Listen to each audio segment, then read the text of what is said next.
Pluto transit, I suppose. I can't actually remember what I said. I'd have to play it back.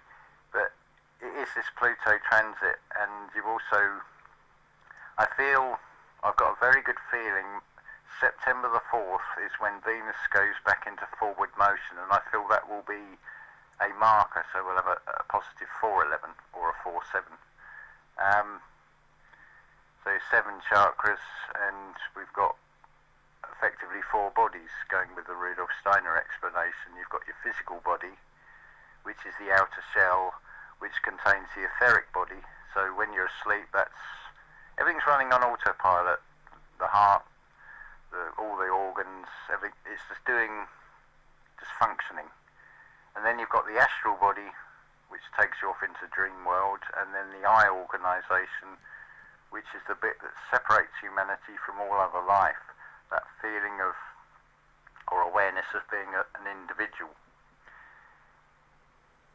But at the same time, we're not. It's a hard one because it's so radically different from that external world and the way we're sort of programmed through education and the like, to the way we're sort of told to think and told what's real and what isn't real.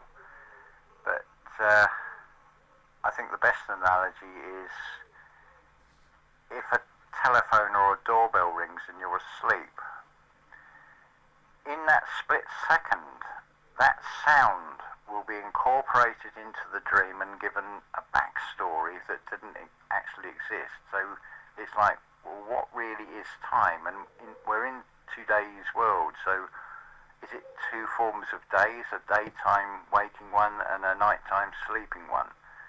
Because nobody can remember their entire life if you think about it. So you've got roughly 2/3 are your waking day, 16 hours and 8 hours sleep. So you've got 8-hour gaps. So it becomes like a film reel. So you've got the blanks between each frame. And it works pretty much like the photoshopping with photography in a way, which seems to have started the same time as photography. Photoshopping is nothing new, with its overlays of glass plate negatives to create a composite picture. And they're continuously like changing position in our lives. So, and the interaction we have with different people that come into our circle, as it were. So you've got this continuous change going on, and nature is all about change, but the material world obviously turns it into fashion because it's based on a business model rather than on a natural model. So it's change for the sake of change to make a profit, whereas change in nature is a cycle of life. But you can see where the one reflects the other. One is a copy of the other, but not with a solid foundation.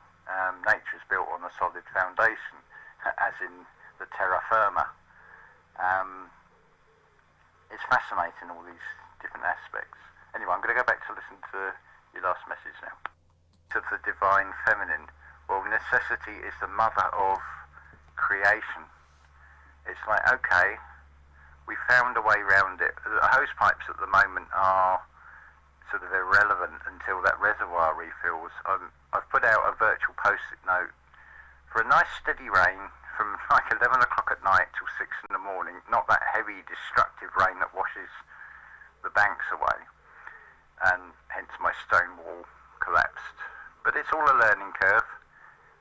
So I learned a lot from where I went wrong with that. So, and I went with the basis of I won't do anything until I've tested it on myself first. So I take responsibility. If it collapses, nobody else is going to be affected by it except me, as it were, apart from, obviously, it affects nature.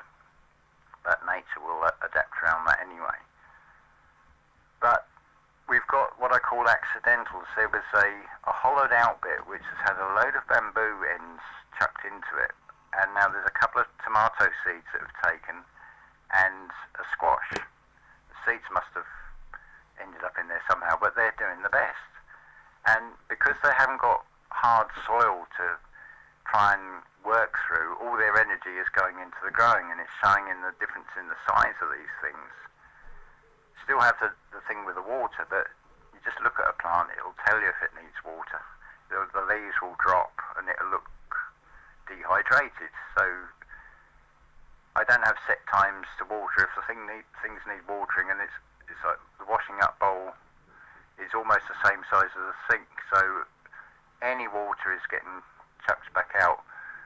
But this also works apparently with potatoes. If you've got a couple of hay bales and you put potatoes in it, they will just grow. You don't even have to water them. So I'm going very much on looking at the mulching, imitating what nature does naturally, where the leaves drop when it forms the next layer. When you see where I've cut into the bank, the topsoil is only a matter of a few millimetres. It's frightening how little there is, and then below that is what looks to be the more inferior soil, but that's what the roots are going down into.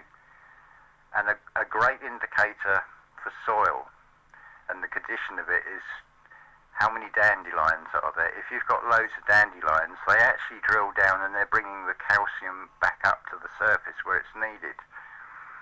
Also, in the 20th century, look at the way life has changed, whereas many people had open fires and you throw your ash, which also becomes like a soil improver. It's got nutrients and things, and there are certain tribes that do controlled burning because there's creation in the destruction. It clears an area, creates the ash, to which you get new growth coming from. It's a natural cycle with nature. And it's like, well, that's beautiful, because we're using, having to light fires and things here for heating up water and any cooking, because the gas bottles run out. But we've got another way of doing things. And the whole thing changes, because now it's like the ash isn't a problem. We can reuse that. The leaves, I've been going around gathering and filling up the compost bin. I made a short on that. How to make a compost bin in 5 minutes with 4 wooden pallets, a bit of electrical wire twisted together on the corners. And the critical thing with a compost bin is it's got to be in contact with earth, because it encourages the worms to come up. They will do all the breaking down and speed up the process. So you've got nature working with you rather than seeing nature as a challenge. This is something Alan Watts talked about on one of his lectures. Really good advice. It's like man sees nature as a challenge, as an obstacle to overcome, rather than working with it as a co-creator. So this is almost like we're creating a new timeline, a new time frame here. We've basically gone back to Eden. So we're starting again, and the outside world can do what the hell it wants, but we're doing it where we're working with nature. So there's none of these pristine manicured lawns that take gallons and gallons of water to keep this pretty looking bowling green, as it were, that serves no purpose. I mean, ultimately, the fruitarian route is the easiest thing in the world, because you go towards an orange tree and hold out your hand and it just drops an orange in your hand. No digging, no bending. It's freely given by nature. That is a real windfall. That's probably the origin of the saying, a windfall. It's a gift given by nature, freely given. You haven't even got to pull it off the tree when that happens. What could be better than that? What could be fresher than that? So it's almost like nature saying thank you. It's a reciprocal exchange, same as oxygen and carbon dioxide between humans and trees. One gives to the other, the reciprocal exchange. You're absolutely right, it's not setting boundaries, so he's like seeing how far he can push the boundaries. It's a natural human thing.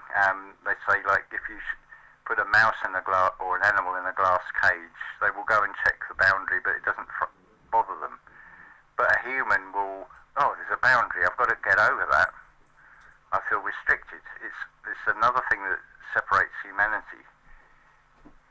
So that's played out in the negative way, and you see it with children as well. It's like, how much can I push the parents? What can I get away with? Where are the boundaries? It's a natural thing to look for the boundaries, but obviously ego and anger coming out, that inward turmoil is being projected outwardly, and then you've got the full brunt of it, unfortunately. But yeah, but it's obviously morphed into something far more negative these days. But the origins of it aren't actually a bad thing. It's all right when it's like everything. When it's between two individuals in agreement, it's fine. It's when you bring in a third party called government, that's where it goes wrong. I forgot to say, something came to me yesterday. I don't know if you've heard of this. You know, Concorde had an accident-free record until that one crash, and then they grounded the entire fleet. So we've gone backwards. So there's no supersonic air travel. We can't go London to New York in 4 hours like you could if you could afford to do it. But on that flight was the majority of the BMW family, because it was still was a family-run business. Now their headquarters is like 3 circles, so from above it looks like a cloverleaf or a trinity or the club symbol on a playing card without the stalk. And it's like, I wonder if that's a repeat of the Titanic, because you've got a vessel or a craft, and you've got some influential people. Maybe they were standing in the way of something. I can't remember which year it was that they grounded all the Concorde, but just a little video idea. There might be something in it. I've just got a feeling. But then it would be, so you got the Titanic in 1912, and then whatever year that Concorde disaster happened. So then it's find the midway marker, because it looks like you've got an isometric time loop going on there. You've got an event in the past that's repeated the same number of years the other side of the marker year. And there's a channel called Square Peg Divergent. She specialises in looking at, she's actually predicted that Ohio train crash and a few other things, all from using that archaic blueprint that Jason discovered and applying it to events. And 1972-73 seems to be a marker year. And it's also, we had the 3-day week. But they've also, in the UK, just before I left, it's like, I'll be going through the 1926 general strike. You've got all these coordinated strike actions by railways, by post office, by nurses, by school teachers. It's like, funny how the unions can start doing something now. Where were they in 2020 protecting people's jobs and things? It just shows how the system is just so rigged. It's done for a different reason. But it's like they're playing out the same script again. The general strike and then the 3-day week and talking about power outages.